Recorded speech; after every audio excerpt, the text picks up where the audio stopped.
I think there needs to be more awareness of the sort of push factors that are causing immigrants to have to leave their homes, for example, in Mexico and in Central America.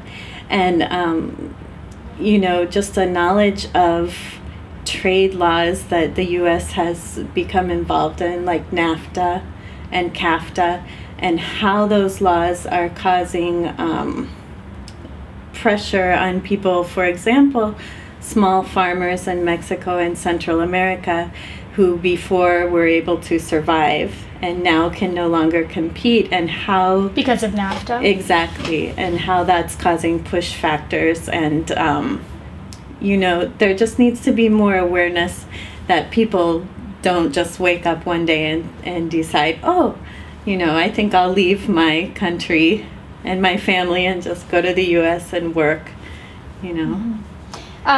That sort of leads into what common misconceptions about immigration do you think need dispelling?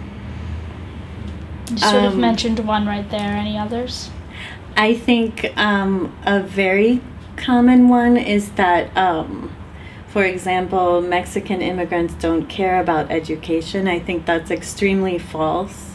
I've been doing a lot of research about, well, for example, Guadalupe Valdez is an excellent author in that area, and just how much Mexican parents value education and the sacrifices that they've made for their children, you know, to study, and things like respeto. Guadalupe Valdez writes about the importance of respect and confianza and different sort of values that exactly, and trust that Mexican families have in education.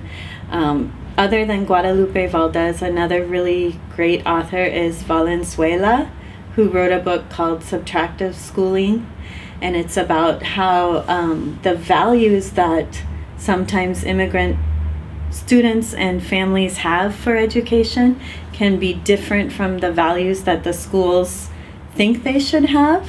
So, for example, a quote that I like from Valenzuela is that teachers in Texas, in her study, thought that students should care about school or care about schooling, just sort of abstractly, generally.